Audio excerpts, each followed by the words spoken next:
Florian, bonjour. Bonjour. Bienvenue dans ce nouvel épisode de Nous Entrepreneurs. Je t'avais un petit peu expliqué ce qu'est Nous Entrepreneurs, une chaîne YouTube pour que tu puisses t'exprimer, que nous parlions d'entrepreneuriat, que nous parlons de toi, de Révolution. Et donc, je t'ai presque déjà posé la première question, je vais la reposer. Qui est Florian, cette belle personne physique, et qui est Révolution, cette belle personne morale? Eh beh, écoute, bon, merci déjà pour ces premiers compliments. De mon côté, en fait, entrepreneur, ayant créé plusieurs, entreprises jusqu'alors et en ayant, en revendu, quelques-unes, dans le milieu du digital, de l'assurance et du conseil, au niveau justement de cet aspect, digital et numérique. Et Hmm. aujourd'hui, avec mon associé Maxence, on a créé une société qui s'appelle Révolution, qui est spécialisée, en agence de communication et en développement de CRM ERP sur mesure. Donc vraiment orienté très digital et accompagnement des entreprises dans du développement informatique avec différentes technologies. Et on essaie d'avoir un accompagnement 360 degrés sur une partie communication et une partie informatique pure et dure. Bon, alors, je vais te faire part de mon premier étonnement. Développement de CRM sur mesure, pendant que juste à côté de chez toi, il y a des gens quand même qui s'appellent HubSpot ou Dimo ou autres. Tu peux nous expliciter ça? Bien sûr, ben, aujourd'hui, nous, en CRM et ERP sur mesure, on, on a voulu aller dans cette spécificité. Pourquoi? Parce que, comme tu l'as dit, tu en as cité quelques-uns, aujourd'hui, ils ne font Hmm. pas de sur-mesure. Ce sont majoritairement d'ailleurs des intégrateurs de solutions existantes qui sont cantonnés à des problématiques de leur outil. Et donc, si un client vient les voir avec un besoin spécifique, modulaire, ils vont pas pouvoir répondre à ce besoin-là. Pourquoi? Parce que tout simplement, ce sont des logiciels qui sont préconstruits et qui doivent dupliquer à un maximum de monde. Donc, c'est vraiment des CRM de masse qu'ils font. Aujourd'hui, Dimo ou d'autres entreprises qui ont d'ailleurs une très belle réussite font Hmm. beaucoup plus de chiffre d'affaires en intégration qu'en développement. Et d'ailleurs, pour ne rien te cacher, toutes les semaines, on a des demandes de la part de gros groupes, ça va de Salesforce à SAP et autres, pour qu'en fait, on arrête notre travail de développeur sur mesure et qu'on fasse intégrateur de leurs solutions. C'est beaucoup plus rentable parce qu'en fait, on nous propose des sommes folles pour pouvoir intégrer leurs solutions chez différents clients. Par contre, aujourd'hui, ce n'est pas ce qu'on veut faire. Ce n'est pas ce qu'on veut faire en termes de liberté d'action en tant que dirigeant d'entreprise. Aujourd'hui, on est une équipe de 10 personnes. Mais ce n'est pas non plus ce qu'on veut faire en termes d'indépendance vis-à-vis d'un seul et même fournisseur qui nous donnerait en fait l'ensemble de nos contrats. Alors qu'en plus, aujourd'hui, ce qu'on aime, c'est d'être au contact des clients, au contact d'autres entrepreneurs qui ont des besoins spécifiques. Et c'est tout l'intérêt à la fois financier d'être sur des projets à enjeu, mais aussi pour le compte de nos équipes qui ont envie d'avoir des sujets très impactants et technologiquement intéressants. Ce qu'on ne peut pas faire en tant qu'intégrateur simple. Ok, vous privilégiez l'intérêt technologique et la passion des projets à la rentabilité.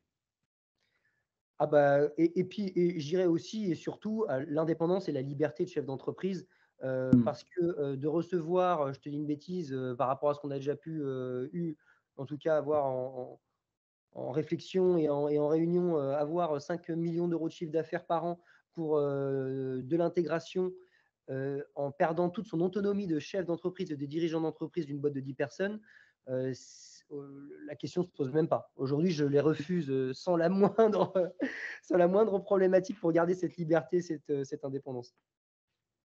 Bon, eh bien, ça sera ma question suivante, en fait, puisque tu as déjà à peu près dit en quelques mots ce qu'était pour toi l'entrepreneuriat. Donc, je vais te proposer d'aller plus loin. Ce que tu as déjà dit, c'est indépendance, liberté, passion. Quoi d'autre, l'entrepreneuriat?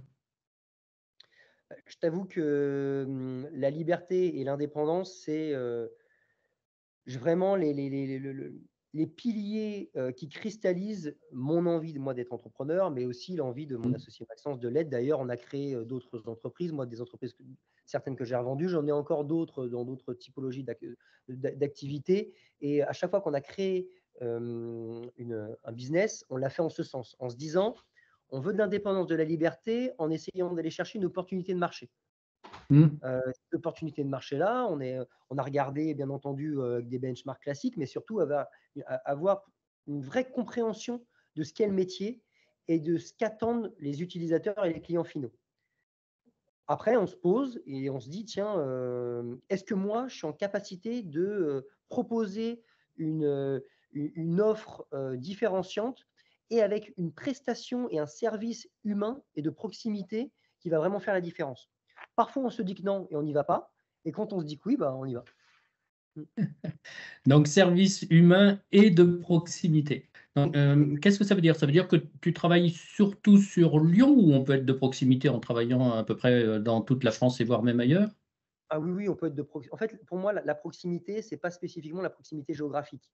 Alors bien entendu, on a pas mal de clients à Lyon et en Rhône-Alpes, mais on en a à Paris, on en a dans l'ouest de la France, on en a en Europe. Mmh. Aujourd'hui, pour moi, la proximité, c'est, d'être réactif, d'être dynamique, d'être, au contact, de nos responsabilités. C'est-à-dire, que quand je dis au contact des responsabilités, c'est une sorte de néologisme par rapport à différentes réflexions, anglo-saxonnes.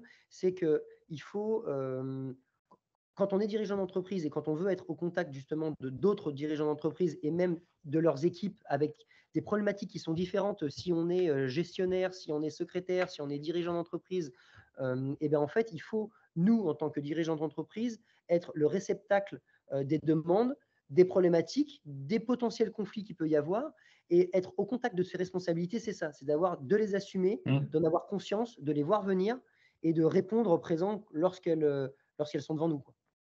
Donc c'est ça la proximité Bon, pour moi. parfait. C'est beaucoup plus clair. Donc tu m'as dit que tu avais déjà créé pas mal d'entreprises. Ça veut dire quoi? Tu es né entrepreneur?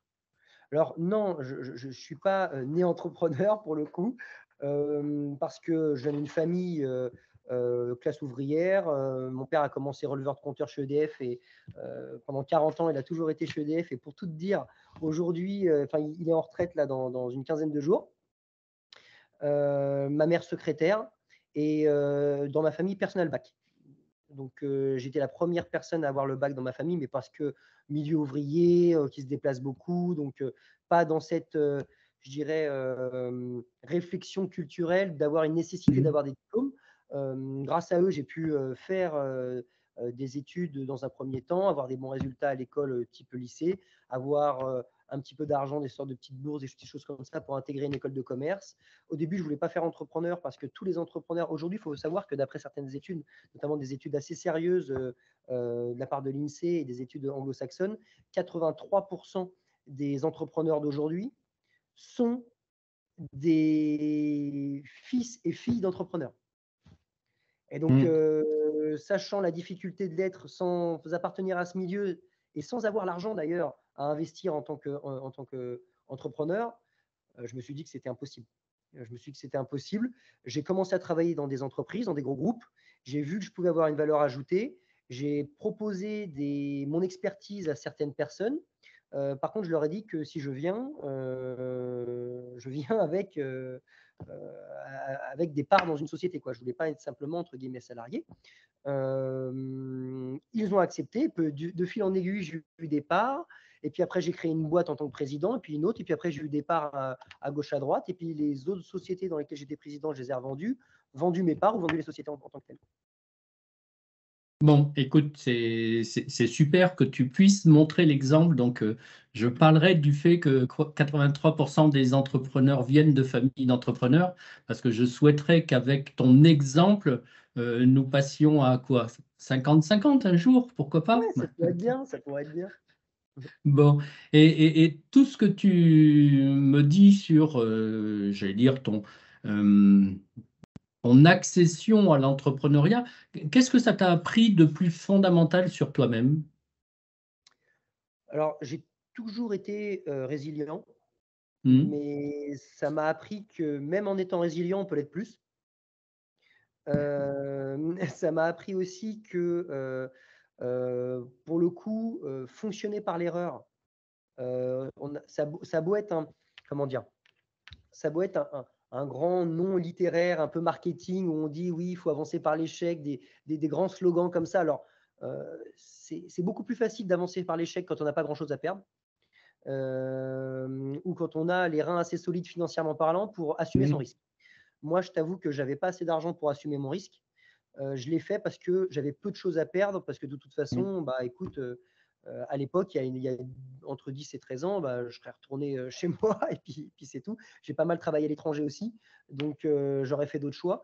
Mais je me suis dit, ben, je me lance et pour le coup, j'ai quand même avancé par l'échec, dans le sens où j'ai toujours essayé de limiter mon risque en réfléchissant, en travaillant beaucoup plus.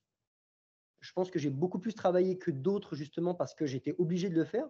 Parce qu'il y a des gens qui comprennent beaucoup plus vite que moi aussi. Il y a des gens, ils ont le cerveau qui est une matrice intellectuelle et moi, c'est pas le cas. Donc, du coup, j'ai été obligé d'avoir d'autres valeurs ajoutées pour pouvoir pallier, Mmh. pallier cela. Euh, et puis aussi par rapport à ce risque de se dire ben, comment je l'assume. Et donc, je pense que toute la démarche que j'ai essayé de faire au fil des années, c'est de me dire ben, travaille, peut-être plus que les autres, mais c'est pas grave. Prends ton risque. Parfois, j'ai pas mal échoué sur pas mal. Quand je dis échouer, c'est-à-dire faire des vraies erreurs, Mmh. parfois perdu de l'argent, parfois perdu du temps, parfois m'être associé avec des mauvais associés. Quand je dis mauvais associés, c'est qu'on ne partageait pas les mêmes valeurs et qu'au bout d'un moment, ça coinçait. Et aujourd'hui, en tout cas, avec Revolucy et les autres sociétés qu'on a également, on a la chance justement d'avoir, au-delà d'une association financière qui a créé du business, aujourd'hui, c'est une association amicale d'envie, de volonté qui a créé du business. Et c'est totalement différent. Et ça, je l'ai appris avec le temps parce que tu me demandais ce que j'avais appris. J'ai appris que l'argent ne faisait pas tout. Et Bon. notamment par rapport au bonheur, pour le coup, et au Ah. désir de liberté. Bon, c'est super. Donc, nous allons pas parler de bonheur aujourd'hui parce que ça nous amènerait peut-être bien trop loin. Je te remercie déjà pour cet exemple de vous voulez y arriver, eh bien, allez-y, travaillez autant que faire se peut, peu importe que vous veniez d'une famille ou pas d'une famille. Tout cela est possible et ça sera le mot de la fin. Je te remercie, Florian, pour cette interview. Bah, c'est moi qui te remercie. Bonne fin de journée. À bientôt, merci encore. À bientôt.